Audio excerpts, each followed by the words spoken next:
Michel, c'est bon là. C'est le format qui va pas.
Bien, mes chers collègues, je vous propose que nous commencions notre réunion de commission. Nous avons la chance ce matin d'accueillir Bernard Roman, qui est le président de l'ARAFER. On est dans une séquence un peu ferroviaire, Monsieur le Président, puisque hier, j'ai eu à présenter le bilan des principales lois votées au cours du quinquennat et relevant de notre commission. Et bien sûr, ça nous a conduit à parler longuement de l'application de la loi de réforme ferroviaire de 2014.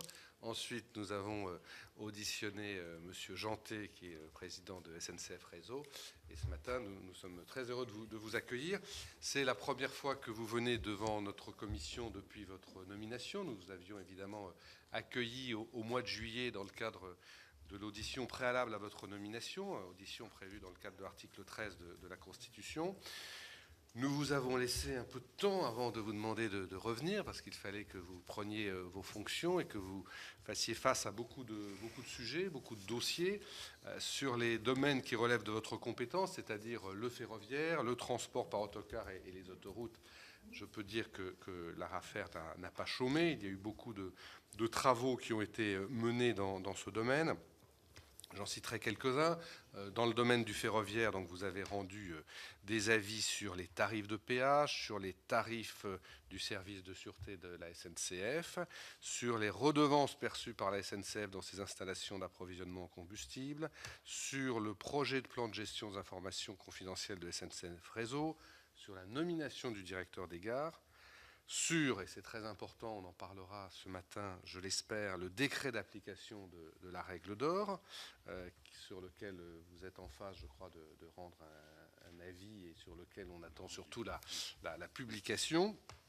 Vous avez publié des études thématiques sur l'application de la loi ferroviaire et sur la gestion des gares, qui est aussi une question tout à fait cruciale dans la perspective de l'ouverture à la concurrence.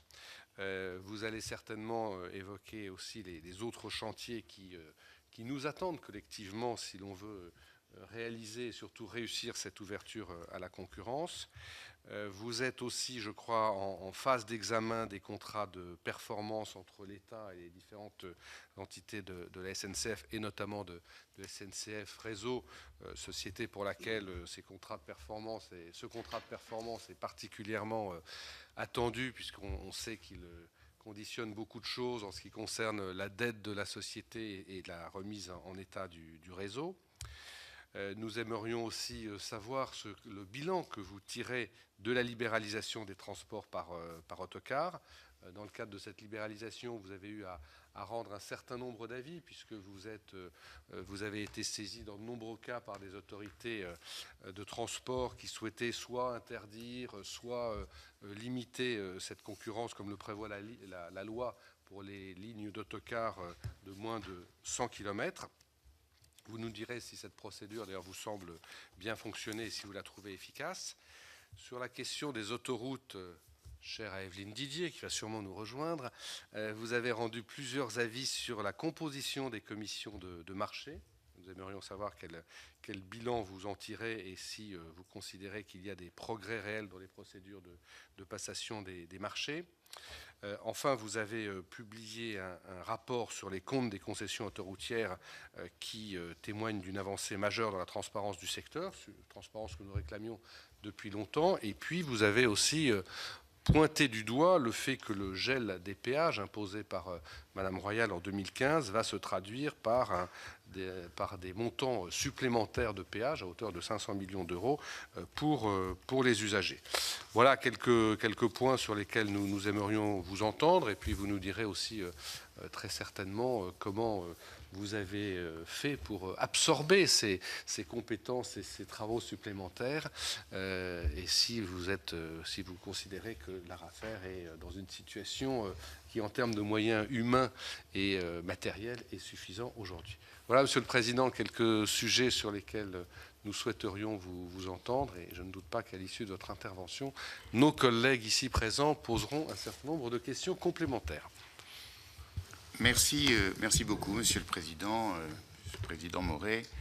Merci de la possibilité que vous m'offrez de m'exprimer ce matin devant vous, de répondre à vos questions, 6 mois après m'avoir entendu en vue de ma nomination à la présidence de l'ARAFER. Je vois dans votre invitation non seulement une marque d'intérêt pour l'activité du régulateur, l'activité qui est dense, comme j'aurai l'occasion de la présenter dans quelques instants devant vous, mais je le vois aussi comme un exercice de compte-rendu que je dois bien naturellement à la représentation nationale. Le Parlement, non seulement a le droit, mais même le devoir de demander des comptes aux autorités publiques indépendantes qu'il institue. Et je souhaite ce dialogue pour vous apporter à la fois de la transparence sur notre action, aussi sur les secteurs que nous régulons, pour vous donner des éléments d'information et peut-être un certain nombre d'informations qui permettent que les parlementaires, dans leur travail, soient le plus éclairés possible pour les décisions qu'ils sont amenés à prendre et pour l'action qu'on oublie trop souvent, qui est celle essentielle dans le trépied des fonctions parlementaires, sénatoriales en l'occurrence, du contrôle de l'action du gouvernement. Donc merci, Monsieur le Président, de votre accueil. Le bilan des 6 mois écoulés depuis ma nomination est dense. N'y voyez aucune vanité de ma part, car ce bilan s'inscrit dans la continuité des pas de mon prédécesseur, Pierre Cardot, dont je salue tout l'engagement à avoir fait de l'ARAFER ce qu'elle est aujourd'hui. Une institution dynamique, reconnue, professionnelle, compétente, organisée, structurée, autour de son secrétaire général qui est à mes côtés, Alexis Villemain. L'ARAFER a rendu en 2016 230 avis, 230 délibérations. Et ces 230 délibérations doivent être mises en perspective. En 2015, c'était 40 délibérations, et en 2012 et 2013, c'était 20 délibérations chaque année. Donc ça montre la montée en puissance de l'ARAFER, liée notamment aux décisions du législateur à travers la loi ferroviaire, l'élargissement des compétences de l'ARAFER, et la loi Macron sur les compétences routières et autoroutières. Je vais essayer de vous présenter d'une manière un peu synthétique, mais d'une manière la plus claire possible, les éléments du bilan sur ces 3 secteurs. Le secteur des transports routiers, le secteur des autoroutes, pour terminer par le secteur ferroviaire, avant d'évoquer rapidement les pistes des chantiers qui sont devant nous pour cette année 2017. D'abord, sur l'observation du marché du transport routier. En libéralisant le transport interurbain par autocar, la loi Macron a confié à l'ARAFER une mission qu'on oublie souvent, mais une mission qui est essentielle, qui est la mission d'observation de ce nouveau marché. Observation de ce nouveau marché dont nous aimerions et dont nous faisons tout pour qu'elle s'étende à l'ensemble des marchés du transport dans notre pays. Sur la loi Macron, les services librement organisés, nous avons pu disposer de tous les éléments d'information que la loi nous permet de demander aux opérateurs. Les opérateurs nous ont répondu et nous avons eu la possibilité, trimestre après trimestre, de faire un état des lieux du bilan de la mise en œuvre des services librement organisés. Notre dernière publication date de mi-décembre. Elle porte sur les chiffres du 3e trimestre. Je retiens, nous étions à un peu plus de 5 millions de passagers sur l'ensemble de la période. Je retiens que cette étude trimestrielle confirme la poursuite de l'augmentation de la fréquentation, confirme le fait qu'on assiste à une amélioration de l'offre des transporteurs, une adaptation des rythmes, des fréquences qui ne sont plus les mêmes, qui s'adaptent à la demande, qu'on constate une évolution du remplissage des cars, puisqu'on est passé d'un trimestre sur l'autre de 30% de remplissage à 40% de remplissage, tout comme sur le chiffre d'affaires et la tarification, puisque d'un trimestre sur l'autre, nous sommes passés de 3,40 € à 3,70 € pour 100 km. C'est un chiffre intéressant à retenir et qui montre aussi l'attractivité des cars Macron pour certains usagers.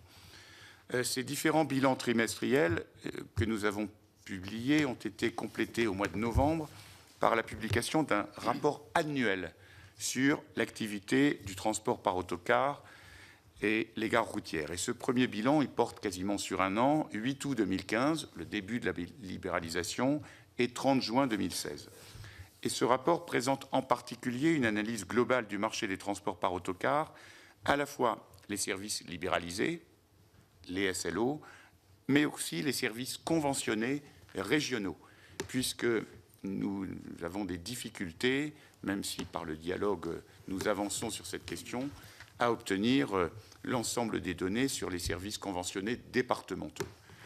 Sans entrer dans le détail de cette étude, je veux souligner qu'il faut à la fois mesurer l'ampleur de la réussite des cars Macron et à la fois la relativiser. En mesurer l'ampleur parce que c'est 5 millions, un peu plus de 5 millions de passagers, la relativiser parce que chaque jour, les transports scolaires dans notre pays, c'est 5 millions. Chaque jour, 2,5 millions le matin, 2,5 millions le soir. Et la relativiser aussi par rapport au chiffre des déplacements dans notre pays, puisque on mesure aujourd'hui, il y a aujourd'hui en kilomètres passagers à peu près, j'arrondis, 1000 milliards de kilomètres passagers réalisés chaque année. 930 milliards, à vrai dire, de kilomètres passagers. Sur ces 930 milliards de kilomètres passagers, 80% se font en véhicule personnel. 10% se font par le rail et 8%, notamment on est sur l'interurbain, sur les bus, les tramways en interurbain. Et les cars Macron, y compris dans leur dynamique, leur dynamisme aujourd'hui, correspondent à 1,2 milliard de kilomètres passagers, c'est-à-dire 0,10% de l'ensemble de ce qui est fait dans notre pays chaque année. Donc, il faut à la fois mesurer l'ampleur, le dynamisme des cars Macron, mais en même temps le relativiser avec ces chiffres et se garder de conclusions précipitées. Notre rapport met aussi en évidence des caractéristiques très différentes des réseaux qui se sont installés. La desserte par des cars conventionnés, les cars Macron, sont très très peu concurrentiels. Il y a les cars Macron sont présents sur 40 liaisons routières qui sont aussi couvertes par les cars conventionnés. C'est très très peu par rapport à l'ensemble de ce qui se passe dans notre pays. Et quand on regarde la comparaison avec l'offre ferroviaire, il y a dans notre pays 45 000 liaisons ferroviaires desservies par TER. Et sur ces 45 000, seuls 160 sont aussi desservis par les cars Macron. Donc quand vous évoquiez, Monsieur le Président, tout à l'heure, la concurrence qui pourrait exister ou les demandes des autorités, des AOT, souvent régionales, d'interdiction ou de limitation, on voit que ça peut être justifié, mais que ça porte sur très très peu, une part très très faible des services librement organisés. En revanche, et c'est un chiffre très très significatif, 86% des passagers des cars Macron l'ont été sur des lignes qui sont aussi couvertes par le TGV. C'est-à-dire qu'on a là une clientèle pour lesquelles à la fois le facteur prix a une importance considérable et sur lequel le facteur temps n'a pas de poids. Des gens qui vont faire une visite familiale et qui peuvent faire un trajet en 4 heures au lieu de le faire en 1h30 en TGV et qui payent 4 fois, 5 fois, 6 fois moins cher en étant dans les cars Macron. C'est intéressant, on va continuer à suivre trimestre après trimestre cette évolution, mais ça donne un éclairage que l'on doit à la mission d'observation de l'ARAFER. J'y insiste, parce que sur notre site, le site de l'ARAFER, vous pouvez obtenir toutes ces informations dans les rapports qui sont présentés. J'ajoute d'ailleurs un dernier élément, c'est que nous avons complété ces études, ces observations, par une enquête terrain, une enquête qualitative auprès des voyageurs Macron, pour savoir pourquoi ils étaient dans les cars Macron. Et ce qui est très intéressant, c'est que les cars Macron ont créé une demande nouvelle, puisque quand on interroge les passagers des cars Macron pour dire s'il n'y avait pas les cars Macron, qu'est-ce que vous auriez fait? Un certain nombre auraient pris le train, un certain nombre auraient pris leur propre voiture. 40% des voyageurs des cars Macron seraient allés en voiture si les cars Macron n'existaient pas. Intéressant. Mais surtout, 17%, un petit million, disent « nous, on n'aurait pas voyagé ». Et donc, les cars Macron créent une nouvelle demande. Presque 20% des voyageurs des cars Macron n'auraient pas voyagé si les cars Macron n'existaient pas. Donc, c'est aussi quelque chose d'intéressant à examiner. Et sur les cars Macron, au-delà de l'observation, nous avons la régulation des liaisons de moins de 100 km. Je l'ai évoqué rapidement sur l'absence de concurrence réelle entre les services conventionnés et les cars Macron. L'ARAFER, qui est une jeune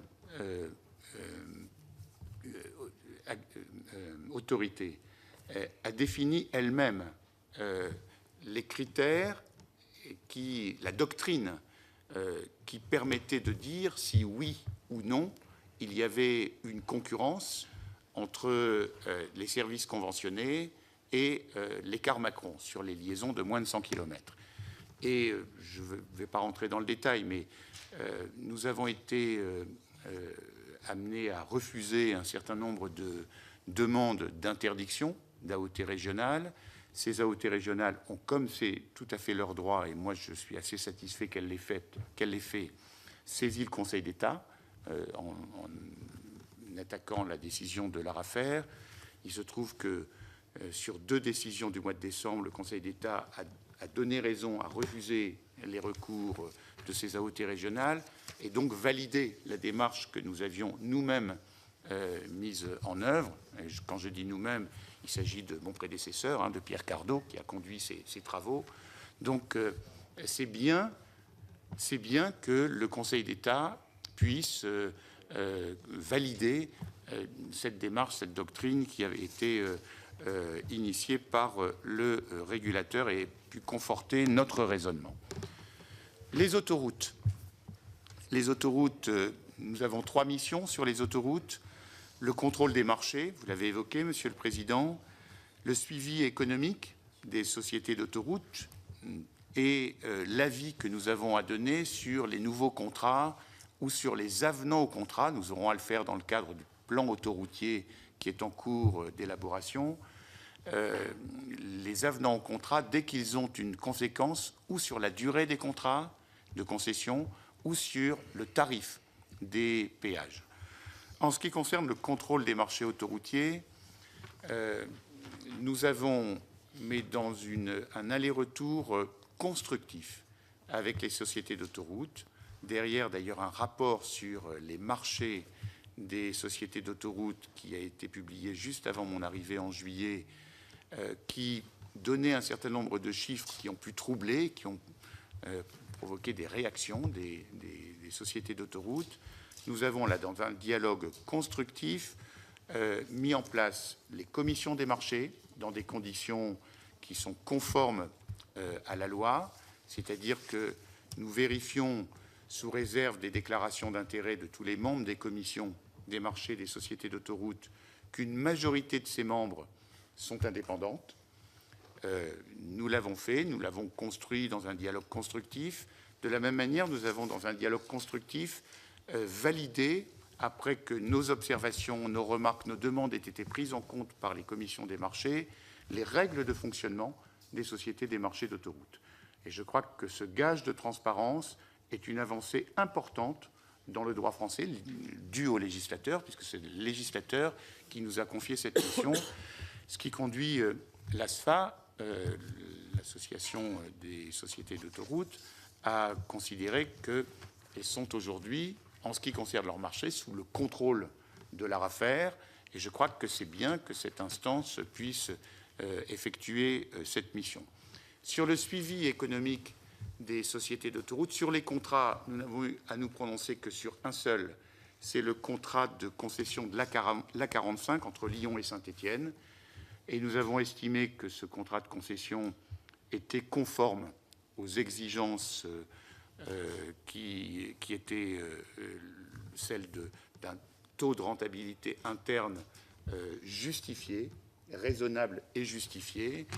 Je veux ajouter, puisque nous avons été saisis lorsque nous avons eu à nous prononcer sur ce contrat de concession sur la 45, y compris par des associations, parfois par des élus, sur le fait qu'il n'est pas dans les missions de l'ARAFER de se prononcer sur le bien fondé ou non d'une concession ou d'un tracé. Nous, notre mission, c'est, dans le cadre de l'équilibre économique d'une opération, de constater que les dépenses sont conformes à ce qui est prévu, que les péages sont conformes à ce qui doit constituer un taux de rentabilité normal pour les sociétés d'autoroutes, et en aucun cas de se prononcer sur l'opportunité de construire telle ou telle infrastructure ou de choisir tel ou tel contrat.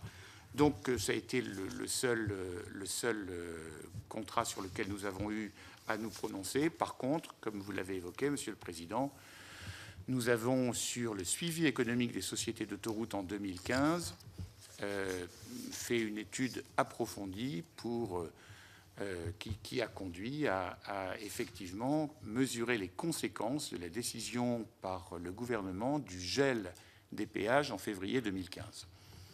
Et beaucoup l'ont appris à travers notre rapport, mais pouvait-il en être autrement? Non, un contrat est un contrat. Le gel des péages de 2015 devait naturellement se répercuter par la suite pour respecter les termes des contrats de concession qui avaient été signés, notamment avec 7 sociétés concessionnaires les plus importantes. Et nous avons mis à jour dans notre étude, mis en évidence que les péages augmenteraient entre 2019 et 2023 d'un montant supplémentaire à ce qui était prévu de 0,23% à 0,82% selon les concessionnaires.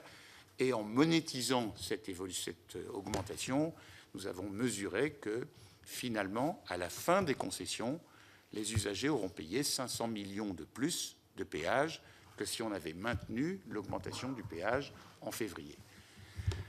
C'est le travail de l'ARAFER de montrer, en assurant le suivi économique des sociétés d'autoroutes, ce que sont les recettes, les dépenses, les évolutions, les dérives quelquefois, et de mettre à la connaissance de tous, et d'abord aussi de la représentation nationale, ces éléments. Le transport ferroviaire, troisième gros dossier, le cœur de métier de l'ARAFER après les transports par car et les autoroutes, pour dire que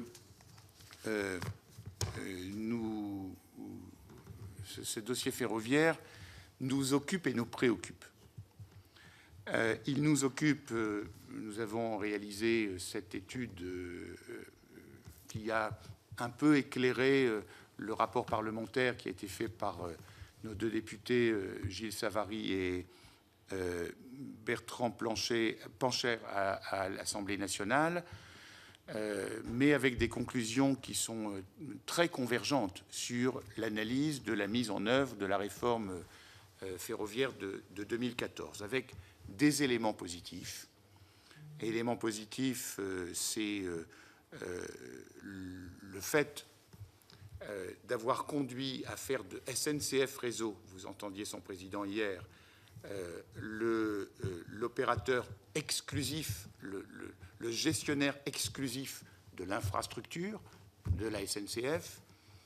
Difficile culturellement dans une maison qui est une maison très pyramidale dans laquelle il reste 3 épiques, un épique de tête et les 2 épiques, le réseau et mobilité. Mais il faut faire cette révolution culturelle, c'est indispensable. Il n'y aura pas de libéralisation du rail, et maintenant elle est là, elle est devant nous. Le 4e paquet a été voté à Bruxelles au mois de décembre, donc c'est une réalité.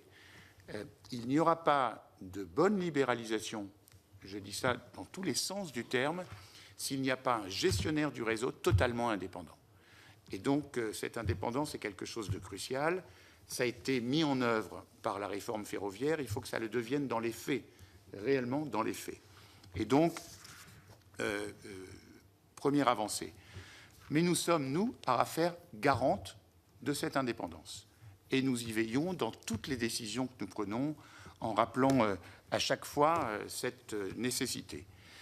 Mais au-delà de ce constat positif, il reste des questions en suspens.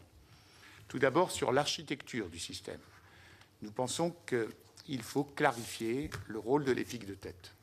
Et nous l'avons demandé, notamment sur des questions qui peuvent paraître marginales, mais qui ne le sont pas. Par exemple, sur la question de la gestion des stations de combustible, qui ne peuvent pas continuer à relever de l'EPIC de tête, parce que ce ne peut pas être la SNCF dont soient dépendants les nouveaux arrivants dans la gestion du transport ferroviaire. Et donc, il faut absolument sortir le combustible de l'EPIC de tête. Et nous avons mis en demeure la SNCF de faire évoluer cette situation avant juin 2017. Mais en réalité, mes inquiétudes se cristallisent sur le déséquilibre financier croissant du système. Et j'en viens aux deux derniers avis que nous avons rendus sur le projet de décret relatif à la règle d'or et sur le projet de budget 2017 de SNCF Réseau. Sur le projet règle d'or, vous connaissez tous, pour maîtriser la dette de la SNCF, la réforme ferroviaire a introduit un dispositif qui encadre le financement des projets de développement du réseau ferré, et cette règle d'or impose aux gestionnaires d'infrastructures ferroviaires de ne pas s'endetter pour financer de nouveaux projets au-delà d'un certain ratio. On a longtemps attendu l'écriture du décret. Le décret est enfin paru. Il a été soumis pour avis à l'ARAFER, à la demande du Conseil d'État, et pas spontanément, à la demande du Conseil d'État. Et donc, dans notre avis, nous avons avancé, au-delà de l'écriture du décret, un certain nombre de recommandations. Et deux principalement. La première, pour souligner que le périmètre d'application de la règle d'or ne devait pas simplement concerner strictement les investissements nouveaux que l'on proposait, mais aussi tout ce qui était autour. Je veux dire que si on construit une ligne LGV et que qui coûte 3 milliards, et pour construire cette ligne LGV, on doit construire autour sur le réseau des stations d'énergie, des stations de maintenance, tout cela doit être pris en compte. Sinon, on laisse la charge à réseau de tout ce qui accompagne une infrastructure nouvelle. Donc nous avons demandé, recommandé qu'on introduise cette donnée dans l'écriture définitive du décret. Et de la même manière, nous avons rappelé, pour éviter des erreurs qui ont sans doute été commises par le passé, et il y a, quand je dis par le passé, je prends les 20 dernières années, la grande folie de la grande vitesse. Pour éviter un certain nombre d'erreurs, nous avons souhaité que dans ce décret, on puisse rappeler que la rigueur de la sélection des projets de développement et que les choix d'investissement doivent être fondés sur l'évaluation des bénéfices socio-économiques des projets, et non pas sur des critères qui seraient beaucoup plus subjectifs ou des demandes qui seraient beaucoup plus subjectives. Je dois dire que depuis notre avis, nous n'avons pas eu de retour du gouvernement sur les suggestions que nous faisions, mais nous les attendons, je pense qu'elles viendront. Deuxième exercice sur la question financière, la question budgétaire, économique, c'est le projet de budget 2017 de la SNCF. Difficulté du régulateur à avancer dans le budget, notamment sur la question de la tarification, mais aussi sur les questions de gains de productivité sur lesquels nous ne voyons pas, on n'a pas la possibilité d'apprécier les efforts de productivité réalisés. Et au-delà des efforts de productivité qu'on nous présente, chiffrés sans nous en donner suffisamment d'éléments concrets, force est de constater que les charges de réseau augmentent et que par rapport à la trajectoire budgétaire rêvée qui devrait conduire à 10 ans, si l'on en croit de contrat, dont je vais dire un mot, à maîtriser la dette de la SNCF, il nous semble que nous ne sommes pas sur la voie de cette stabilisation et de l'amélioration. Donc, un certain nombre d'inquiétudes sur SNCF Réseau. SNCF Mobilité, la séparation comptable, je pense que vous avez été informé, l'ARAFER a refusé de valider le projet de séparation comptable que nous a présenté Mobilité. La séparation comptable, c'est ce qu'on appelle par ailleurs la comptabilité analytique, qui permet tout simplement de pouvoir affecter les charges au coût et de pouvoir éviter les subventions croisées, le financement de telle action par le bénéfice de telle autre. Là encore, il n'y aura pas d'ouverture. Aucun opérateur ne viendra dans une mise en concurrence s'il n'y a pas une clarification des coûts et si la possibilité de financement croisé existe. Donc nous avons mis en demeure SNCF Mobilité de nous présenter une nouvelle copie avec un certain nombre de demandes plus précises. J'y reviendrai si vous avez des questions à nous poser sur ce sujet. 4 éléments, et j'en termine là-dessus, sur les perspectives, Monsieur le Président.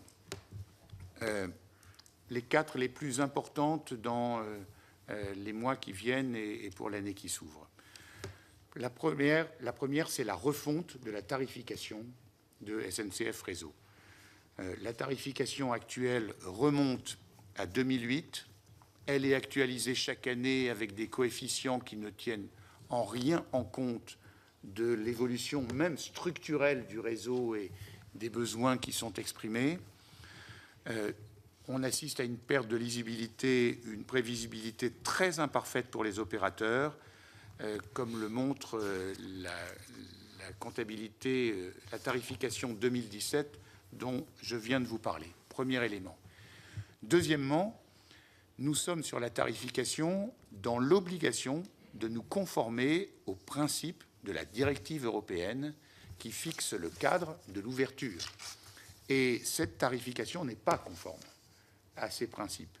Et la mission de l'ARAFER, c'est de veiller à ce que la conformité aux principes de la directive s'applique sur la tarification de SNCF Réseau. Si j'essaye de résumer, ces principes prévoient d'une part une tarification au coût direct, c'est-à-dire le coût que génère le passage d'un train sur les rails, l'usure des rails et la nécessité de les entretenir, donc une tarification au coût direct et une justification pour les majorations. Quand on est sur une ligne TGV qui fait 60 passages par jour et qui remplit ses trains à 80%, le réseau peut mettre ce qu'on appelle des markups, c'est-à-dire des augmentations du péage, mais il faut le justifier. Et pour le justifier, il faut avoir les données. Et pour avoir les données, il faut les demander à mobilité. Et quand on les demande à mobilité, on ne les a pas. Et donc, il y a quelque chose de... quand on est dans une machine qui nécessite qu'on appuie en permanence pour obtenir les informations qui nous permettent d'atteindre ces objectifs. Donc, la réforme de la tarification est indispensable pour apporter plus de transparence, pour rétablir des signaux économiques efficaces, notamment pour utiliser le réseau qu'on est en train de rénover, et il en avait bien besoin dans les meilleures conditions, et pour préparer l'ouverture à la concurrence. On a travaillé, y compris avec SNCF Réseau, pour avancer vers une restructuration, une refonte de leur système tarifaire.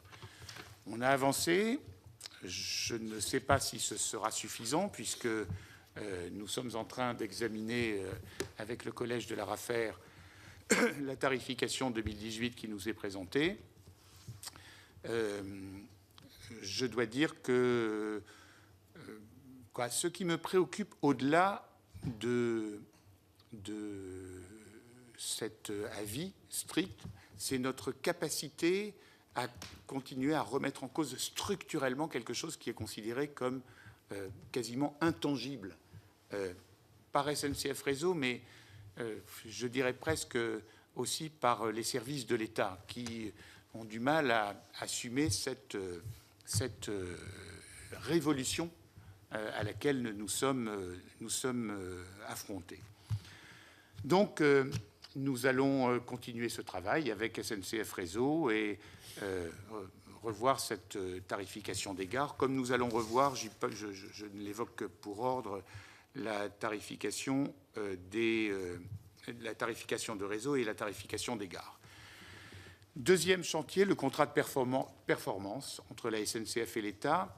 Je ne vais pas vous donner le sentiment de l'ARAFER sur cette question, puisque l'ARAFER est en train d'examiner ce contrat de performance.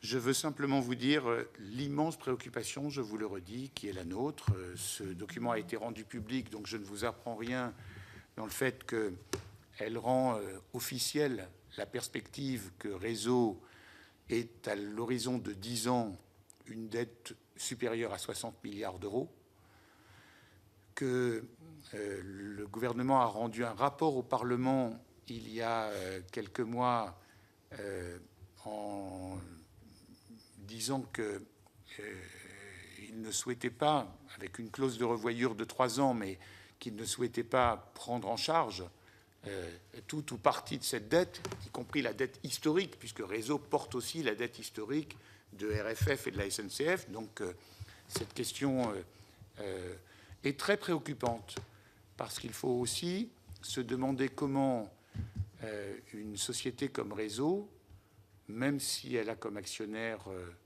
l'État, peut supporter, dans le cadre d'une stratégie de stabilisation, une dette qui augmente de 50% en 10 ans.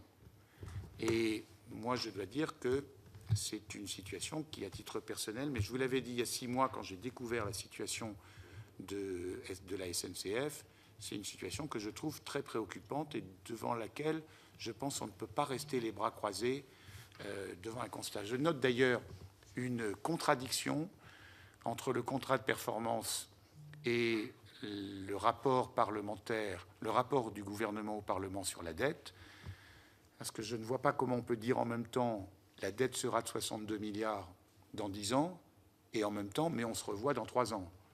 Parce que où on se revoit dans 3 ans et on essaye de regarder comment on peut faire en sorte que cette dette n'évolue pas, ou on se dit la dette sera 62 milliards et ce n'est pas la peine de se revoir dans 3 ans. Donc il y a quand même de ce point de vue-là une grande inquiétude. Troisième et avant-dernier dossier, l'ordonnance, la préparation de l'ouverture à la concurrence. Je veux simplement vous dire que l'ARAFER veut être partie prenante. L'ARAFER est quelquefois perçue comme nous sommes l'adversaire de personne. Nous avons une mission qui nous a d'ailleurs été donnée par le Parlement, qui est une mission de contrôle, d'observation, de sanction quelquefois, mais pour mettre en œuvre une politique qui a été voulue, ou dans le cadre européen, ou dans le cadre national, par les lois qui sont votées. Et donc, quand on est sur un domaine comme celui de l'ouverture à la concurrence, je vous rappelle les dates, 2020 pour la grande vitesse, 2023 pour les TER, avec une possibilité ouverte, je le dis puisque je sais que vous voulez travailler sur cette question, une possibilité ouverte par le 4e paquet à ceux qui le souhaitent de pouvoir, dès le 3 décembre 2019, mettre en œuvre des possibilités d'ouverture du marché. L'ARAFER est partie prenante et veut apporter sa pierre à cette préparation, notamment dans le cadre des expérimentations qui sont souhaitées à la fois par le Parlement, à la fois par les grandes AOT, les grandes régions qui souhaitent pouvoir expérimenter cette ouverture, et à la fois par le gouvernement qui a donné son accord.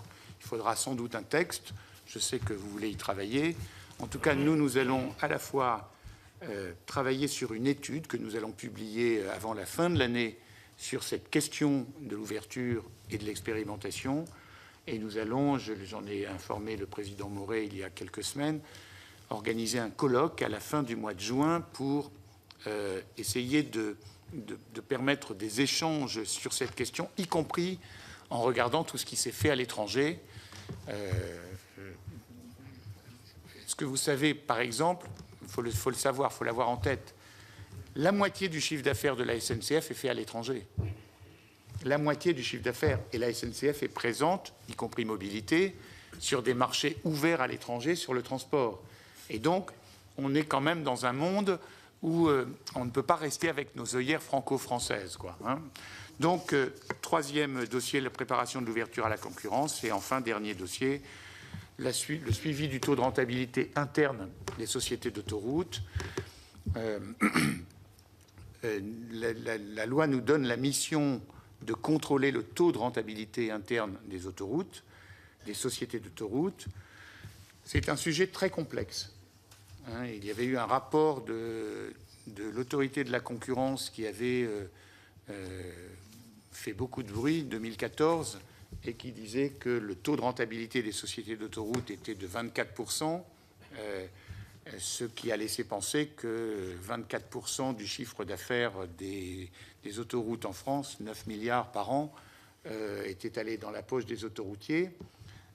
C'était à la fois vrai et à la fois faux, puisque les sociétés d'autoroutes, elles travaillent sur des durées des contrats, 30 ans, quelquefois davantage, et que naturellement, ces taux doivent prendre en compte à la fois la durée, la charge des investissements. Les investissements ne sont pas du tout les mêmes pour les jeunes sociétés que pour les sociétés historiques. Et donc, faire des globalisations comme ça est assez difficile. Et donc, on a décidé de travailler avec un cabinet d'expertise des sociétés concessionnaires, des contrats de concession, pour faire une première copie de la définition d'un TRI qui soit acceptable par tout le monde.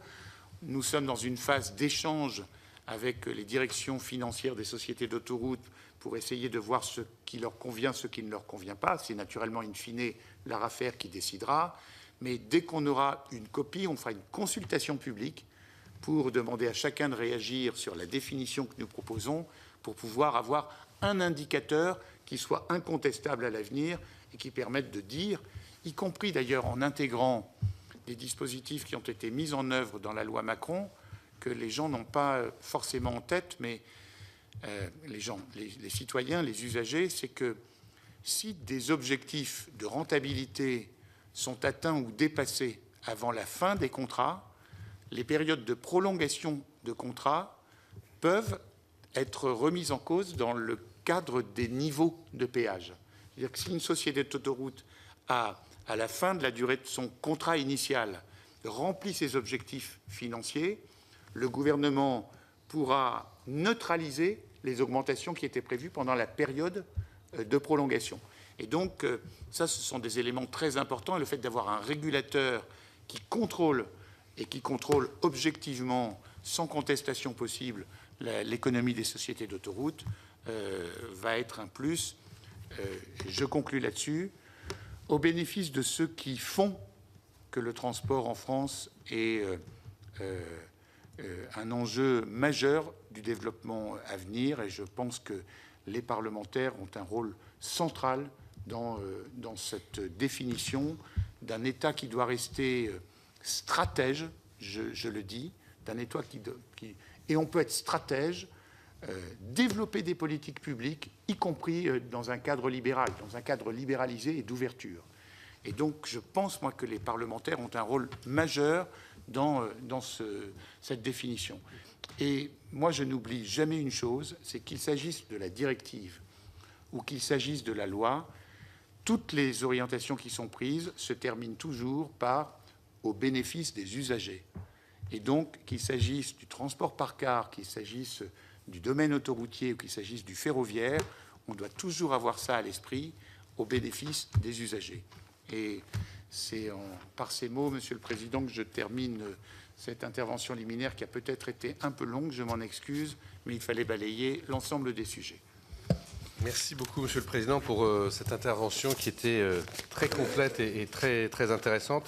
Je crois que vous avez confirmé, s'il en était besoin, le rôle tout à fait essentiel et positif que joue l'ARAFER, à la fois sur ses missions historiques dans le domaine du ferroviaire, mais aussi sur ses compétences nouvelles que vous êtes pleinement appropriées, les transports par autocar et les autoroutes. Et moi, je me réjouis de voir que l'ARAFER n'a perdu en rien son autonomie, son indépendance et sa pugnacité depuis qu'elle a changé de président. Nous avons bien sûr un certain nombre de collègues qui ont souhaité s'exprimer et naturellement le premier qui a manifesté son souhait de vous interroger, je vous laisse deviner, c'est Louis Nègre. Par ordre alphabétique, oui. Louis Nègre. Merci, Monsieur le Président, Messieurs les Présidents. Donc, Monsieur le Président de l'ARAFER, merci. Et je vais assurer la transition avec mes questions en partant de votre conclusion, dans laquelle vous avez dit que le Parlement et les parlementaires doivent jouer leur rôle. Et doivent... Ils ont un rôle important. Je ne me permettrai pas de donner des... Non, mais ça fait 2 fois que j'entends le même message. Et si vous me permettez, nous le recevons 5 sur 5. Parce qu'effectivement, il appartient au Parlement de contrôler le régulateur qui lui-même contrôle le système. Et donc, la première chose que je peux dire, c'est qu'on est très heureux qu'il y ait un régulateur. Voilà. Parce que ça nous permet d'y voir un tout petit peu plus clair entre les différents opérateurs. Et on le voit à travers votre exposé qui est particulièrement clair, dense et pédagogique, je dirais. C'est important pour nous tous de suivre cette démarche-là. Donc, si on travaille, comme vous l'avez très bien dit, au service des usagers, et nous sommes là pour ça, je trouve que le régulateur a donc s'inscrit dans le paysage. Et deuxièmement, il est un peu le juge de paix du système. Et donc l'importance qui est la vôtre, soutenue par le fait que les recours qui ont été faits contre vous devant le Conseil d'État ont permis de voir que l'ARAFER avait un raisonnement et une conclusion qui étaient à son bénéfice. Alors, j'ai 3 questions. La première, vous n'en avez pas parlé, c'est, puisque vous jouez un rôle de plus en plus important sur de plus en plus de dossiers sensibles, avez-vous les moyens de votre politique? Et c'est la question que je pose directement au président, donc humain, financier, etc. Deuxièmement, sur ce que j'appelle les points chauds de l'actualité, vous les avez évoqués, je m'arrêterai sur l'ouverture à la concurrence. J'apprécie votre positionnement, Monsieur le Président, qui est de dire que SNCF Réseau doit être indépendant. Et cela me rappelle les prises de position que nous avons eues ici, justement, pour réclamer cette indépendance.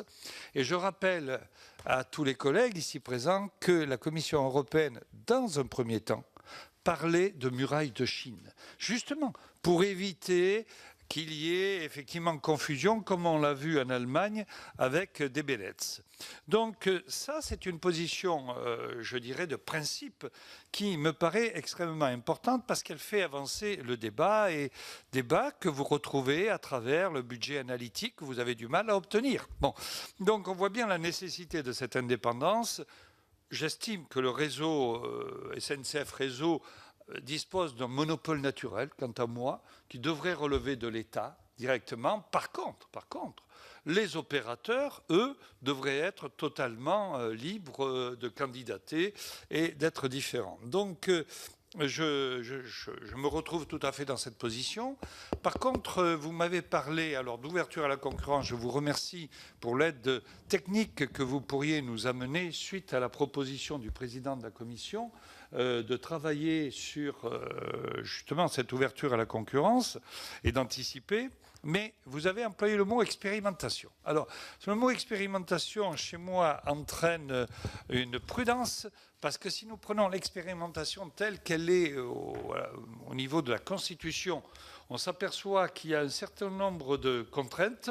Bon, et je ne souhaiterais pas qu'en passant par l'expérimentation, on en arrive à finalement décaler dans le temps cette ouverture à la concurrence. Sur la règle d'or, vous avez dit quelque chose là aussi qui attire mon attention. Vous souhaitez désormais qu'on s'appuie uniquement sur les bénéfices socio-économiques. Alors, comme nous sommes des aménageurs de territoire, que faites-vous de l'aménagement du territoire qui peut éventuellement contredire les bénéfices socio-économiques? Vous avez parlé de la trajectoire de la dette qui est très, très préoccupante. Et donc, ça m'amène au routier maintenant. Vous avez employé un terme, j'aimerais que vous explicitiez. Sur les marchés, vous souhaitez qu'il y ait une majorité non concernée de qui? De la commission d'appel d'offres? Je n'ai pas bien compris. Le contrat, le TRI, est-il, qu'appelez-vous, normal et raisonnable? Et j'ai bien compris que les usagers ont dépensé 500 millions d'euros de plus, vont dépenser 500 millions d'euros de plus que le contrat initial. C'est bien ça. Donc, alors, dernière question. Car nous sommes à plus de 4 minutes, monsieur Nègre. Ah, là, je préempte. Mais après, je me tais. Hein. Bon, donc... Parce que j'ai au moins 8 demandes de parole encore. Que proposeriez-vous pour améliorer le système de transport dont vous êtes un connaisseur exemplaire? Et notamment, que proposez-vous pour faire en sorte que la dette ne soit plus un sujet aussi préoccupant? Merci, monsieur Nègre. Monsieur Filleul a demandé également la parole. Merci, monsieur le Président. Bon, d'abord, je voulais me féliciter, comme tous nos collègues, je crois, de la qualité de l'intervention du président de l'AREFER. C'est vrai que les précisions, la densité des informations sont vraiment très importantes pour nous, puisque ce sont des sujets qui nous passionnent et dans lesquels on a quelque part un peu tous travaillé. Et personnellement, je suis fier de ce que nous avons fait dans la loi ferroviaire et dans la loi Macron pour étendre les capacités d'intervention du régulateur, puisque nous avions besoin d'un régulateur dans ce pays. Et je me souviens lorsque, dans une commission, je crois que c'est la commission TET, nous avions visité ce qui se passait en Angleterre au niveau de la régulation, on avait été quand même scotché parce qu'il y a un vrai régulateur qui fait un travail assez formidable et on souhaitait qu'en France, on ait quand même à peu près quelque chose d'équivalent. Bon, ce qu'on vient d'entendre prouve que, avec des moyens, évidemment, avec des moyens en hommes et en finances, je crois que le régulateur joue son rôle aujourd'hui. Quelques questions, Président. Vous avez parlé des cars Macron. Moi, je suis inconvaincu. 8 millions de passagers en Angleterre, à peu près autant en Allemagne. Comment dirais-je, vous avez... Moi, je suis ce dossier avec intérêt depuis longtemps. Bon, il y a eu, comment dirais-je, quelques doutes dans la presse au sujet des opérateurs, des compagnies privées qui s'étaient installés dans ce domaine. Bon, il y a des évolutions, j'aimerais avoir votre avis.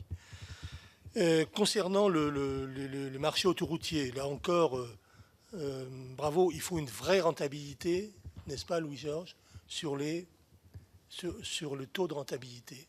Il faut une transparence.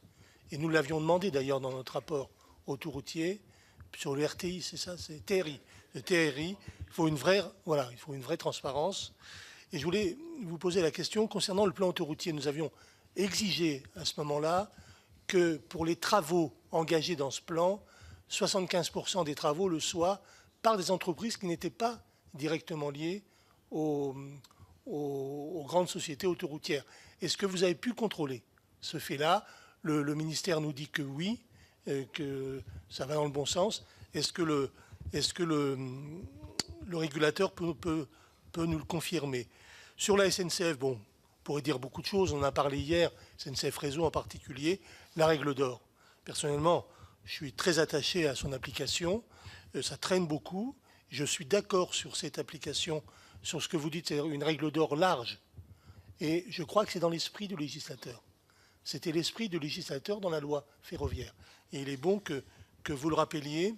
Ça me paraît vraiment important. Comment jugez-vous, est-ce que c'est possible, en quelques mots, la mise en œuvre de cette réforme, justement, globalement?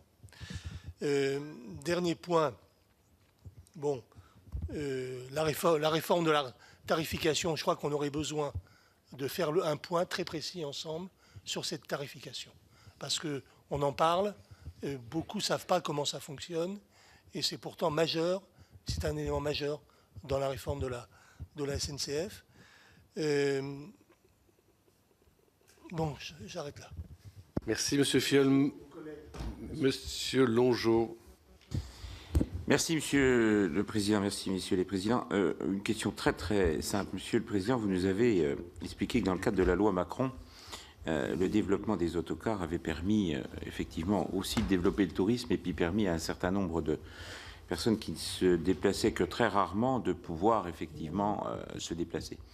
Mais est-ce que vous avez une analyse un peu précise, parce que c'est effectivement une bonne chose, mais est-ce que vous avez une analyse un peu précise de l'incidence que ça a eu sur le trafic SNCF? Merci. Monsieur Pointreau. Oui, merci Monsieur le Président. Écoutez, c'est toujours difficile de passer après mon collègue Louis parce qu'il a déjà déminé un certain nombre de questions que je voulais poser. Je voudrais tout d'abord féliciter le président de l'ARAFER, M. Roman, pour son exposé précis et le travail qu'il a effectué. Première question sur les cars Macron. Vous avez évoqué l'ampleur du succès des cars Macron, mais après, tout en essayant de relativiser les choses. Et moi, je voudrais les relativiser encore un peu plus, parce que il y a un prix de revient quand même. Vous avez parlé tout à l'heure de bénéfices socio-économiques pour les TGV. Moi, j'aimerais qu'on parle aussi de rapports socio-économiques pour les cars, parce que j'ai l'exemple d'une ligne qui fait Clermont-Bourges-Paris régulièrement, et j'ai un certain nombre d'amis qui le prennent de temps en temps. Le maximum de voyageurs dans ce car, c'est 20 personnes pour 9 € pour aller à Paris. Donc ça fait 180 € pour un bus qui fait Clermont-Bourges-Paris. Alors il faudra m'expliquer comment on peut parler de succès quand on sait qu'il y a déjà des entreprises qui ont déposé le bilan parce qu'ils n'arrivaient pas à boucler le budget. Quel est bon, il y a un an de recul. Combien de temps ça va pouvoir durer avec des tarifs de ce niveau-là? Parce que bon, là c'est un prix d'appel, mais le prix d'appel il ne va pas durer pendant 10 ans, quoi. Je veux dire, à un moment donné, il va falloir parler de prix de revient. Et le prix de revient, vous allez voir à un moment donné qu'il va être à peu près équivalent au prix du billet du train. Donc j'aimerais avoir votre avis sur le moyen terme ou le long terme sur ces cars Macron, parce que j'ai quand même un doute sur leur avenir. Et puis sur les LGV, donc vous avez parlé de faire en sorte que les apports d'énergie, c'est-à-dire les transformateurs, se situent quand même à proximité des lignes, parce qu'il y a un coût de mise en place de l'énergie pour abonder les lignes, l'électrification des lignes, les lignes LGV, etc. Donc je pense que j'aimerais avoir un peu plus de précision sur le surcoût qui est qui serait porté par SNCF Réseau ou ERDF, je ne sais pas qu'est-ce qui finance dans ces cas-là. Et puis, vous avez parlé également de la folie des TGV. Alors, c'est bien de parler de la folie des TGV quand on a une ligne TGV à proximité. Vous êtes de Lille, vous, donc c'est vrai qu'on peut dire, oui, c'est de la folie de faire des lignes LGV. Mais quand on n'en a pas, je peux vous dire que c'est quand même pas de la folie. Et on est ici dans la commission d'aménagement du territoire. Vous avez parlé de rapports socio-économiques qui devaient être une priorité. Moi, je pense qu'à un moment donné, il faut aussi parler de priorité d'aménagement du territoire. Je vous remercie. Merci beaucoup, Monsieur Pointreau. Je donne la parole à Monsieur Revet. Oui, merci, Monsieur le Président, de toutes les informations. On voit que vous continuez dans la ligne qui était celle de votre prédécesseur et dont vous l'avez rappelé d'ailleurs qu'il avait bien musclé à refaire, et c'est une bonne chose. Moi, 3 questions rapides. Quand j'ai entendu qu'il y avait 500 millions supplémentaires de résultats des autoroutes, et que j'ai vu il y a quelques semaines seulement dans la presse que les résultats de l'année dernière étaient les plus importants par rapport aux années passées, je me dis quid?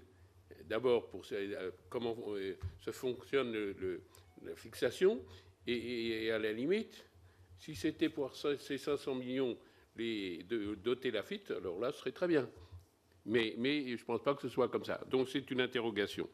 2 points. Est-ce que dans vos missions, et j'en viens à SNCF Réseau, vous avez la possibilité de faire la comparaison en termes de coûts de travaux réalisés? Hier, M. Jeantet nous disait, si vous me reprenez, Monsieur le Président, si je me trompe, qu'il allait recruter 3 000 personnes supplémentaires. Il y en a déjà 40, 45 000, ou quelque chose comme ça. Et moi, il se trouve que j'ai des petites entreprises de travaux ferroviaires, mais des petites entreprises qui travaillent y compris sur le réseau TGV. Et finalement, les prix de revient des travaux faits pour le même travail par les entreprises est apparemment beaucoup moins élevé que ce qui est fait par les personnels de la grande entreprise réseau ferré. Est-ce que vous avez la possibilité d'avoir des analyses dans ce domaine? Et puis, dans le domaine ferroviaire aussi, il se trouve que j'ai été le rapporteur des grands ports maritimes et que pour l'instant, le réseau ferroviaire ne transporte que moins de 4% des wagons. Mais c'est aussi une des causes, c'est l'attribution de sillons. Est-ce qu'à la limite, Arafer pourrait, dans ce domaine, intervenir? Parce que, allez, dès lors que ce sont les mêmes qui travaillent sur le même réseau, vous comprenez, il y a tous les moyens pour empêcher la concurrence de se développer. Merci, Monsieur Revet. Monsieur Rapin. Oui, 15 secondes. Monsieur le Président, vous avez parlé tout à l'heure des objectifs socio-économiques qui caractérisaient un peu vos orientations et critérisation sur les choix versus les positions subjectives. Alors, Rémy Pointreau a parlé, lui, d'aménagement du territoire. Moi, je voudrais savoir si, annexé à ces critères socio-économiques, il y a des indicateurs qui permettent, en fait, des indicateurs précis qui permettent, en fait, d'orienter les choix. Parce que indicateur socio-économique, est-ce que c'est une orientation politique du territoire qui dit on va créer 10 000 emplois sur une zone? Est-ce que, voilà, je ne sais pas quels sont les indicateurs qui vous permettent d'orienter vos critères socio-économiques. Merci, Monsieur Rapin. Monsieur Louis-Jean de Nicolaï, qui s'était beaucoup investi dans les travaux sur le secteur autoroutier avec Jean-Jacques Filleul. Merci, Monsieur le Président. Je rejoindrai les propos de Jean-Jacques Filleul sur le problème autoroutier, et notamment la grande discussion qui avait eu lieu à l'époque entre le plan de relance autoroutier de 3,4 ou 3,2 ou 3,4 milliards d'euros et puis l'augmentation des péages ou l'allongement de la concession en rapport avec ce plan de relance autoroutier. Ces 3,4 milliards d'euros, donc c'est date de 2014-2015 environ. Où est-ce qu'on en est aujourd'hui? Est-ce qu'il a été respecté? Et que dans ce cadre-là, l'appel d'offres avait été baissé à 500 000 euros pour permettre justement, comme le disait Jean-Jacques Filleul, à des petites entreprises ne faisant pas partie du groupe de pouvoir soumissionner à l'appel d'offres. C'était 75% en effet qui était prévu pour participer à ces travaux. Et donc, je crois que, merci Monsieur le Président, si vous pouvez faire un point là-dessus, parce que je crois que c'est important pour nous qui avons travaillé dessus de pouvoir être sûr que lorsqu'il y a discussion entre les sociétés d'autoroute et puis les parlementaires, on puisse parler de la même chose et que les engagements soient tenus. Le deuxième point, c'est, vous me permettrez, un élu sartois, de vous demander quel est l'avenir du site du Mans pour l'Arafer, en espérant qu'il soit positif, bien évidemment.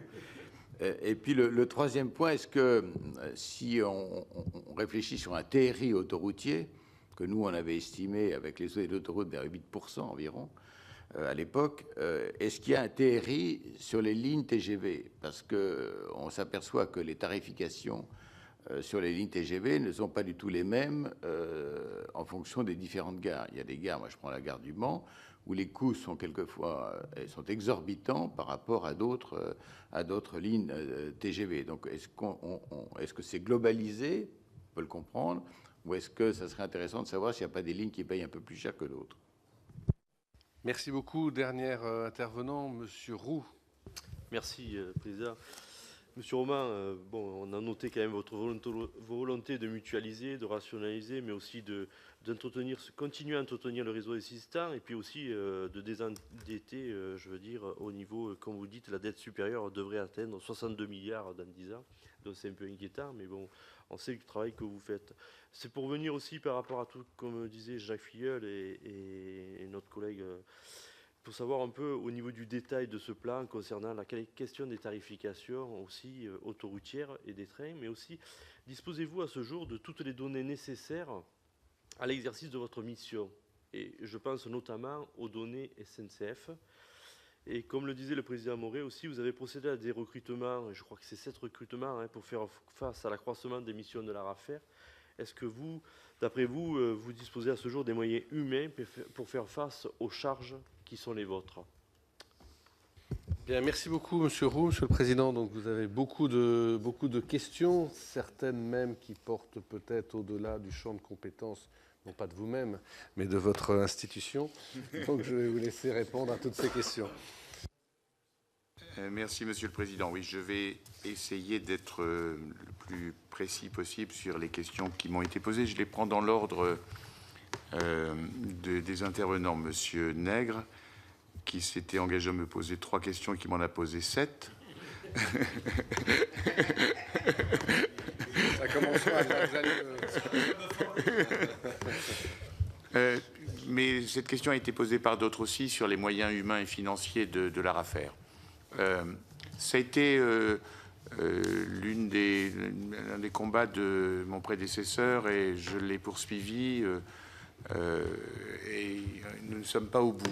Sur les moyens humains, nous avons 75 équivalents temps plein aujourd'hui, ce qui est assez peu au regard de l'élargissement des missions qui sont les nôtres. Nous avons demandé et obtenu 7 emplois, nous avions demandé davantage, mais nous avons obtenu 7 équivalents temps plein supplémentaires dans le projet de loi de finances qui a été voté, que vous avez voté en décembre. Non, que vous n'avez pas voté en décembre, excusez-moi. Le Parlement a voté. Que le Parlement. Oui, vous auriez pu effectivement amender le texte pour augmenter le nombre. C'est très juste. Hein. Je peux vous dire que l'ARAFER est une maison qui fonctionne à plein régime, avec des collaborateurs de très haut niveau qui travaillent beaucoup. Je crois que, par exemple, nous avons une mission qui est une mission... vous avez parlé, Monsieur de Nicolas, de la question du suivi du plan autoroutier, le premier. Ça, c'est un sujet auquel nous aimerions nous attaquer. Il n'est pas directement dans nos compétences aujourd'hui, mais nous aimerions regarder comment ça a été fait, d'autant qu'il y a un autre plan qui s'annonce, que nous allons devoir nous prononcer sur les avenants au contrat et que nous aimerions bien avoir. Mais nous n'avons pas aujourd'hui les moyens humains de pouvoir investiguer tous les dossiers que nous souhaiterions investiguer. Donc, si vous m'invitez chaque année, Monsieur le Président, ou même plus régulièrement, je pense que j'aurai l'occasion de vous dire quelles sont les demandes de l'autorité chaque année pour augmenter les moyens et nous permettre d'assumer nos missions.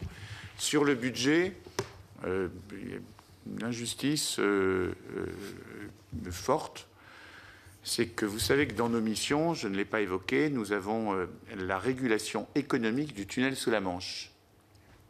Et depuis un accord binational entre la Grande-Bretagne et la France, qui date de 2 ans maintenant, la régulation économique, qui était assurée par les ministères, il s'appelle la CIG, la commission intergouvernementale, qui relevait du ministère des Transports, la régulation économique dépend maintenant de nous. Pour que cette régulation économique soit financée, le Eurotunnel payait une prestation à la CIG de 2,5 millions d'euros. Et nous avons dit, puisque nous récupérons l'essentiel de cette mission, la régulation économique, il faudrait qu'on récupère une partie de ces 2,5 millions d'euros qui sont versés à l'État français chaque année. Et je pensais que c'était tellement normal qu'il n'y avait pas à se battre davantage. Et finalement, oui, grave erreur. Pourtant d'un financier qui sait qu'il y a une non-affectation des recettes aux dépenses et qu'une fois c'est dans les caisses, on a du mal à les sortir. On demandait seulement 500 000 euros, pas davantage, 500 000 euros. Et j'avais proposé, effectivement, j'avais trouvé des relais ici pour relayer un amendement du qui avait été déposé à l'Assemblée pour l'obtenir, et nous ne l'avons pas obtenu. Donc aujourd'hui, nous aurons un budget, la réalisation du budget 2017 sera déficitaire, puisque nous avions estimé avoir ces 500 000 euros. Il y a des réserves, des fonds de réserve à l'ARAFER qui nous permettent de faire face, puisque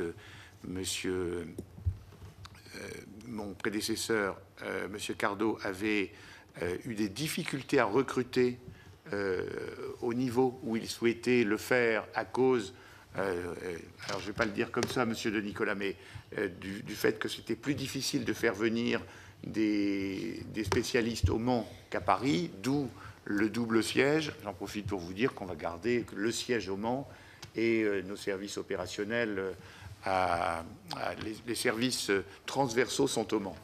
Il va simplement y avoir une petite modification, c'est que nous allons déménager au Mans pour nous mettre plus près de la gare. Donc, ça va être dans le mois prochain, le mois de février. Le mois de mars, pardon. Voilà, les moyens peuvent être améliorés. L'expérimentation, ne pas décaler, Monsieur Nègre, très franchement, je ne pense pas qu'on décalera, parce que je crois qu'il y a une volonté des AOT d'aller le plus vite possible. Je ne suis même pas sûr, je ne suis pas sûr de ce que je vous dis, mais il faudra faire l'expertise. Je ne suis pas sûr que le 4e paquet ne permette pas, dans sa rédaction actuelle, de faire l'ouverture des TER sans une loi d'expérimentation. Il faudra le regarder, mais ça, ce n'est pas une expertise que je vous donne. Je ne sais pas, parce que le 4e paquet, ce n'était pas prévu jusqu'à présent. Mais dans l'écriture du 4e paquet, il y a maintenant une nouvelle échéance pour ceux qui sont volontaires. Le 4e paquet leur donne la possibilité, le 3 décembre 2019, de mettre en œuvre l'ouverture. Et donc, si on fait l'expérimentation, on ne peut pas la faire avant 2019, de toute façon. Si cette date de 2019 permet de pouvoir le faire, je n'en sais rien. Expertise législative à faire, mais il faut le regarder. La règle d'or, je ne veux pas qu'il y ait d'ambiguïté, je dis aussi pour les autres sénateurs qui ont posé cette question. Pour moi, naturellement, l'aménagement du territoire est d'un intérêt socio-économique. Naturellement. Ce que je voulais dire, c'est que, et je ne vais pas prendre d'exemple, c'est que lorsqu'on construit une ligne TGV et que cette ligne TGV traverse 40 communes, dont 20 souhaiteraient avoir une gare, ce n'est pas l'intérêt socio-économique d'une ligne à grande vitesse. Et donc, quand je parle d'intérêts socio-économiques, naturellement, l'aménagement du territoire, c'est le cadre de l'intérêt socio-économique. Après, il appartiendra aux exécutifs, au gouvernement dans l'avenir, de décider où on fait des lignes à grande vitesse et où on n'en fait pas. Mais ce que je voulais vous dire quand même, c'est que c'est pour ça que la folie, c'était un très mauvais terme, la folie du TGV. Je m'en excuse parce que c'était, je pourrais dire, c'est mon secrétaire général qui me l'a écrit, mais mais c'est pas vrai, c'est sorti tout seul. C'était un très mauvais terme. Ce que je voulais dire, c'est que pendant 20 ans, on a consacré l'ensemble des moyens financiers et humains de la SNCF, puis de réseau, à construire des lignes à grande vitesse. Et on a fini par ne plus entretenir, rénover, sécuriser le réseau national. Et que c'est dans ce sens-là que j'utilisais ce terme. Mais comme vous le dites, je suis bien placé pour savoir que le TGV, c'est très utile et que c'est d'ailleurs un des fleurons de la France, son TGV. Donc, je retire le mot que j'ai utilisé. La dette, j'ai eu l'occasion de m'exprimer. Quels sont les moyens? J'ai proposé à l'ARAFER que nous fassions un petit peu de travail sur ce qui s'est fait à l'étranger. Tous les réseaux étaient endettés. Et il y en a qui ne le sont plus. Comment ont-ils fait? Jamais ça ne s'est fait sans intervention de l'État. Jamais. Comment peut se faire l'intervention de l'État? Il y a sans doute plusieurs possibilités de le faire. Mais en tout cas, moi, je ne peux pas me résoudre à ce que l'infrastructure française quel que soit son statut, soit grévé d'une dette permanente de plusieurs dizaines de milliards d'euros qui l'empêche d'avoir des stratégies dynamiques, des stratégies de développement d'ailleurs, tout simplement. Et puisqu'on est là-dessus, non, je vais continuer dans l'ordre. Hein. Donc, cette étude, vous allez la mener? Oui. Alors, on va regarder, on va même aller... Alors, quoi, vous savez, les exemples, vous connaissez tous, vous êtes beaucoup de spécialistes dans cette salle, hein, mais l'Allemagne a réussi à bien gérer cette question d'endettement. Il y a un pays qui n'a rien de comparable, mais dans lequel des choses formidables ont été faites en matière d'organisation du ferroviaire, c'est le Japon. Ce qui est fait en Grande-Bretagne est tout à fait intéressant, avec ses aspects positifs et négatifs, mais je parle du réseau. Et donc, il faut aussi aller voir ce qui se passe ailleurs, faire ce que les collaborateurs de l'ARAFER, qui aiment beaucoup les termes anglo-saxons, appellent du benchmarking, de la comparaison, quoi, tout simplement, mais le benchmarking, ça fait mieux. Et donc, de regarder un petit peu ce qui se passe partout ailleurs pour essayer d'avancer. Mais en tout cas, on ne peut pas se résoudre à cette dette qui augmente inexorablement. Jean-Jacques Filleul a évoqué les phénomènes, oui, de concentration sur l'écart Macron. Sur l'écart Macron, il y avait 5 opérateurs au départ. Et on assiste à, finalement, des maturations de marché. Je réponds en même temps à la deuxième question. C'est-à-dire que sur les 5, ils ont tous fait de la surenchère pour faire les prix les plus bas possibles, les fréquences les plus nombreuses possibles, pour avoir les clients les plus nombreux possibles et essayer de les capter. Et puis, il y a 2 sociétés qui se sont retirées. Megabus, qui a été racheté par Flixbus. Flixbus est le leader sur le marché des cars SLO aujourd'hui en France. Et Starshipper, qui a été repris par Ouibus. Quand vous regardez la structure de ces marchés aujourd'hui, Ouibus plus Starshipper, c'est quasiment la clientèle de Ouibus aujourd'hui. Un peu moins, même, que le total des deux. Par contre, Megabus plus Flixbus, avec un marché qui a augmenté, un nombre de passagers qui a augmenté, ils prennent plus de parts de marché. Là, on est dans des services librement organisés. Qu'est-ce qu'ils font? Ils diminuent les fréquences pour s'adapter à la clientèle. Je pense que sur une ligne dans laquelle il n'y a jamais plus de 20 passagers, au lieu d'avoir X déplacements par jour ou par semaine, il y en aura X divisé par 2. Mais je ne crois pas que l'objectif des opérateurs de bus, ce soit de supprimer. C'est de garder leur part de marché et de les consolider. Et puis, comme je vous l'ai dit tout à l'heure, ils augmentent leurs tarifs.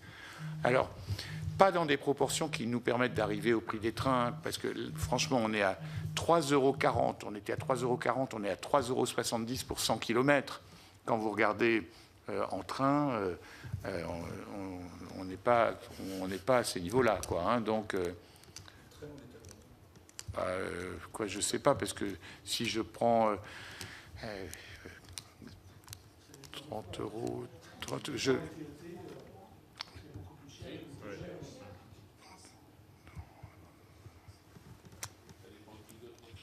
oui, on peut regarder, c'est intéressant de regarder, mais c'est entre 7 et 12 fois plus, pour moi. Entre 7 et 12. Aujourd'hui, hein.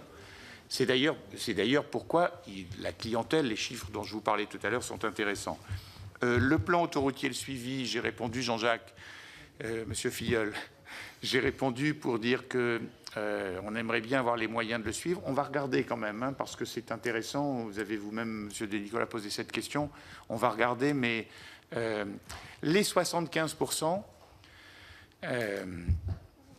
que vous dire? On avait, je veux quand même vous dire ça va être très très intéressant, l'étude des marchés que l'on va faire sur l'année 2016, qu'on va rendre au cours de cette année.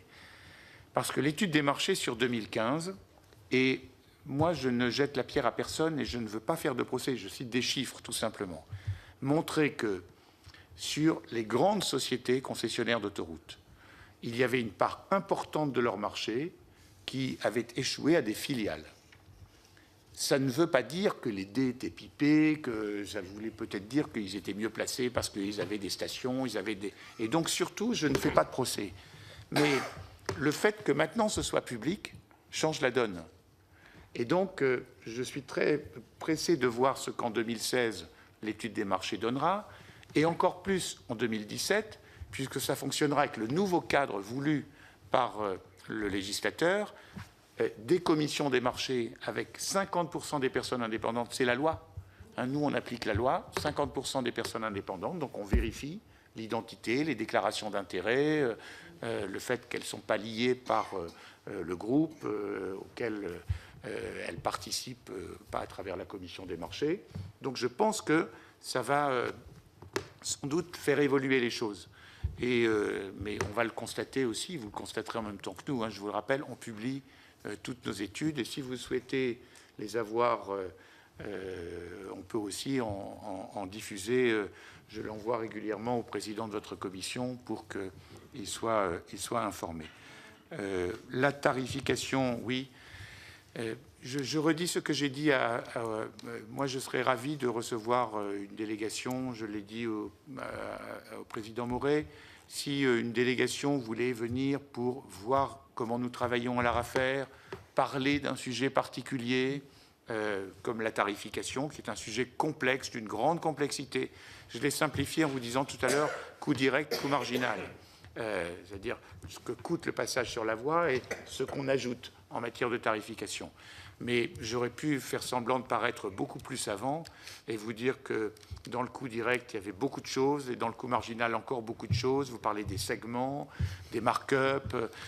Donc c'est vrai, c'est d'une certaine complexité, mais c'est essentiel. Essentiel. On dit, à vérifier, que le coût d'utilisation du réseau en France est 30% supérieur au coût d'utilisation du réseau chez nos voisins allemands. Donc, c'est une donnée qui est quand même à prendre en compte. Incidence macro, Monsieur Langeau, j'ai répondu.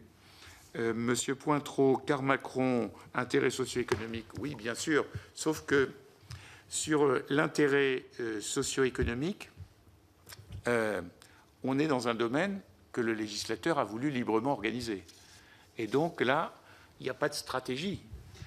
Il n'y a pas de stratégie voulue par l'État, par les AOT. Ce sont les sociétés, pour toutes les lignes de plus de 100 km, qui créent, tout simplement, et pour toutes les lignes de moins de 100 km, qui doivent déclarer à l'ARAFER. Mais c'est un service librement organisé. Le législateur l'a voulu comme ça, il est librement organisé. Donc, si vous créez une société d'autocar, vous pouvez faire un Clermont-Paris, 2 fois par jour à 6,50 €. Et personne ne pourra vous dire que vous devez le faire 3 fois par jour ou que vous devez le faire payer plus cher. C'est vraiment la conception même, et l'intérêt que vous avez à travers l'ARAFER, c'est de pouvoir avoir une photographie de la manière dont ça évolue et de la manière dont ça se passe. L'aménagement du territoire par rapport aux lignes LGV, j'en ai parlé. Je vous ai présenté mes excuses sur le mot folie, que je retire, y compris du compte-rendu. Monsieur Revet, autoroute, tri et résultats. Je ne me souviens plus de la question précise sur... C'était plutôt un constat, en fait, que j'ai lu dans la presse il y a quelques jours les résultats de l'année dernière étaient les meilleurs qu'ils aient jamais vus, et on leur donne 500 millions de plus. Oui, non, on leur donne pas 500 millions de plus. Les 500 millions de plus, les 500 millions de plus, c'est la conséquence. Et c'est aussi une bonne leçon pour tout le monde, parce que lorsque il y a des contrats qui sont signés, et les contrats ont valeur de contrat, ça veut dire qu'ils sont respectés. Donc quand on déroge au contrat sur une augmentation programmée, on reporte cette opération programmée avec l'accord des concessionnaires à un autre moment. C'est ce qui a été fait. Ça n'a pas été perçu par tout le monde, donc c'était bien qu'on le dise. Et ça conduit aussi à des évolutions qui sont les 500 millions monétisés dont je vous parlais. Par contre, personne ne peut reprocher à qui que ce soit les augmentations qui ont lieu chaque année sur les sociétés d'autoroutes, parce qu'elles sont contractuelles, elles sont dans le contrat. Tous les 1er février, chaque année, il y a un ajustement des tarifs de péage. Et ça, c'est le contrat. Et c'est un contrat qui a été signé pour 30 ans. Et donc, chaque année, il y a des organisations professionnelles, notamment de transport routier, qui se plaignent de l'augmentation des péages qui va avoir lieu 3 semaines plus tard, quand on est en janvier. Mais c'est comme si on pouvait s'y opposer. Mais non, on ne peut pas s'y opposer. Elles sont dans les contrats qui ont été signés il y a 10 ans, il y a 15 ans, il y a 20 ans, ou qui ont été signés il y a 3 ans ou il y a 4 ans.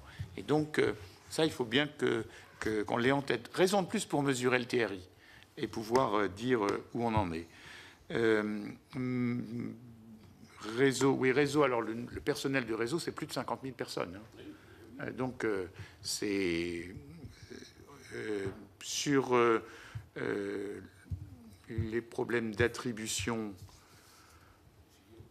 des sillons. Premier problème. Hein. Premier problème sur le fret en France. La première difficulté citée par tous les opérateurs, c'est l'attribution des sillons. Réseau fait manifestement un certain nombre d'efforts pour essayer de gérer ce problème, mais c'est vrai que moi je recevais un président d'une société de transport par fret il y a une semaine ou 2 semaines, qui me citait un exemple tout à fait significatif que d'ailleurs j'ai évoqué avec M. Jantet pour qu'il regarde, mais il me parlait d'un opérateur, comme c'est télévisé, je ne dis pas son nom pour ne pas faire de publicité, mais un constructeur automobile allemand qui fait assembler ses voitures en Espagne et qui 2 fois par semaine fait remonter les voitures assemblées vers le marché allemand pour Forbach. Et donc, il demande des sillons, je crois que c'est Alicante, en tout cas c'est l'Espagne, Alicante, Forbach. Et sur 110 ou 115 demandes par an qu'il fait, 2 par semaine, on lui accorde 85 ou 90% des sillons qu'on lui accorde s'arrêtent à Saint-Pierre-des-Corps. Le reste va jusqu'à Forbach. Et il doit redemander un sillon entre Saint-Pierre-des-Corps et Forbach. Et c'est une difficulté objective de réseau. Sur les travaux, hein, tous ces travaux que l'on n'a pas fait pendant 20 ans ou pendant 30 ans, qu'on est obligé de faire aujourd'hui, je suppose que M. Jantet vous l'a dit, hein, on ne les fait que la nuit. Je crois qu'il y a 1500 chantiers toutes les nuits sur le réseau actuellement. Et donc, difficulté objective, mais peut-être aussi nécessité de réexaminer les conditions d'attribution des sillons, parce que c'est la première difficulté du fret français. Et le fret français est à la moitié du fret européen. On est sur le transport à peu moins de 10% du transport routier, du transport qui est fait par fret, alors que la moyenne européenne est plus près de 20%. Et donc, il faut qu'on avance sur cette question. Les critères socio-économiques, j'ai répondu. Monsieur Rapin, en même temps, aux 2. Monsieur de Nicolas, sur le suivi du plan autoroutier, j'ai répondu. Le site du Mans, j'ai répondu. Le prix des lignes TGV. Le prix pour qui? Oui, parce que... Le taux de rentabilité de la ligne. Est-ce qu'il est le même partout? Écoutez, si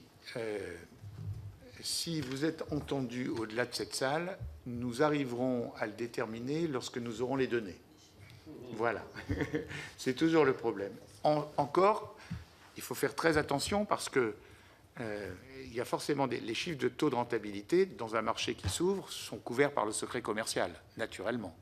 Hein, il y a des objectifs, mais le chiffre de fréquentation, c'est intéressant à savoir quand même. Après, les opérateurs font les politiques tarifaires qu'ils veulent, mais savoir que c'est rempli à 80% ou que c'est rempli à 60% ou que c'est rempli à 20% comme les cars qui font Clermont-Paris, c'est intéressant.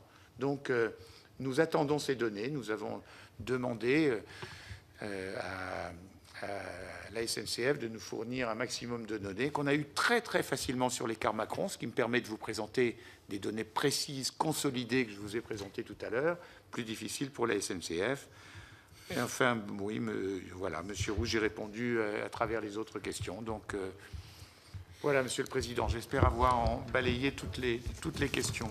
Je crois que c'est le cas. Je crois que nos collègues ont eu les réponses à leurs questions. Et donc, il ne me reste plus qu'à vous remercier à nouveau pour votre intervention et ces réponses précises et très intéressantes. Merci beaucoup.